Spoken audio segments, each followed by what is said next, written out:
If your game shows a unique art style that either mimics a certain Decadic inspired aesthetic or just does something kooky, I am all over that, dude. Seriously, look at this. The sharp lines, the dull colour palette, the stylised cutscenes. Ah! It's just my thing. Objective review. Serial Cleaner is Hotline Miami after the killing has already happened. I've seen many strongly contested comparisons between the well-known Hotline Miami series and Serial Cleaner using the same top-down view and themes of murder, but it'd be unfair to call this a clone. The whole premise of Serial Cleaner is that you play the eponymous cleaner who is hired by anonymous clients to sneak about a crime scene out of the sight and hearing from patrolling cone-sighted police officers to remove evidence, dispose of corpses, and even hoover up blood splatters. As with Hotline Miami, Serial Cleaner matches the infamous difficulty, but it tends to be a bit more forgiving in some areas, in the fact that each level has spots for hiding from police officers that have noticed your intrusions on the crime scene. And these cops seem to lack all object permanence. They'll chase you right up to the lid of the dustbin, and as soon as you hop in it, your existence becomes fucking void. It was rather surprising the first time I saw it, and it made me sceptical that the game couldn't present any sort of meaningful challenge, but it does allow the game to flow and cuts down on frustration somewhat, which is helped by the quick reset on death. Now, as well as it wowed me with its presentation, Serial Cleaner goes for a gameplay style that didn't catch me as much as Hotline Miami did. Not to say I didn't enjoy my time with Serial Cleaner, far from it, but Hotline facilitated some primal enjoyment of being a serial killer, mowing down gangsters and decapitating people by hocking a machete clean across a cocaine-strewn corridor. Meanwhile, Serial Cleaner takes a more tactical, methodical approach, at least more than Hotline did with its fast and swift direction that the scoring system took.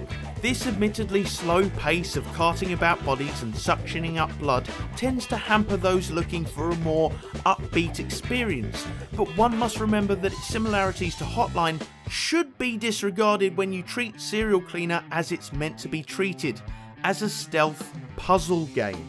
As is usual, we are introduced to new gameplay elements per level, including watcher cops that remain static but alert all officers in the area if they catch you, doors to open, items to move about, shortcuts to use, and even distractions that will lure away the police from vital areas.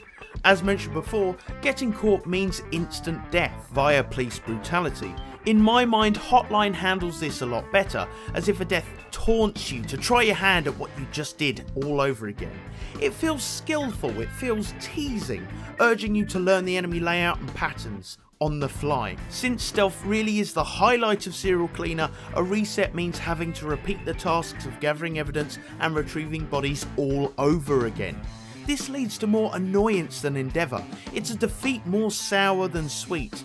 Not to mention the game has a way of resetting body positions on death to make the level feel more random.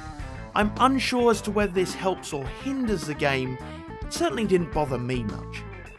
Expertly matching the dulled, slick, sharp-featured visuals is an equally slick soundtrack reminiscent of the 70s era the game has us running about in, oozing all that funky jive like a Starsky and Hutch episode. Style is something Serial Cleaner understands, even if the gameplay is a tad laborious and difficult. Especially during the later levels, this game is not easy and the difficulty curve is a bit steep.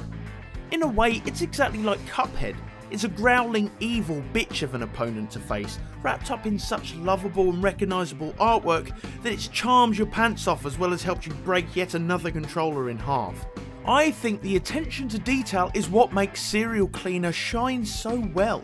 I love the squares of surround noise you make as you run, and how they get bigger as you hoover. The cleaner sense allows you to see the whole map and objectives, and it's a nice way of allowing you to survey the scene.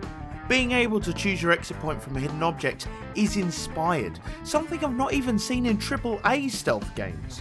In between missions, you return home to follow a little, non-intrusive story, your bedroom filling with crime scene memorabilia, as you watch famous boxing fights on the TV with your aged mother. Not to mention the numerous little additions throughout the levels and unlockable costumes and movie-based bonus missions. You will like this game if you like Hotline Miami, cleaning up blood, and stealth puzzlers.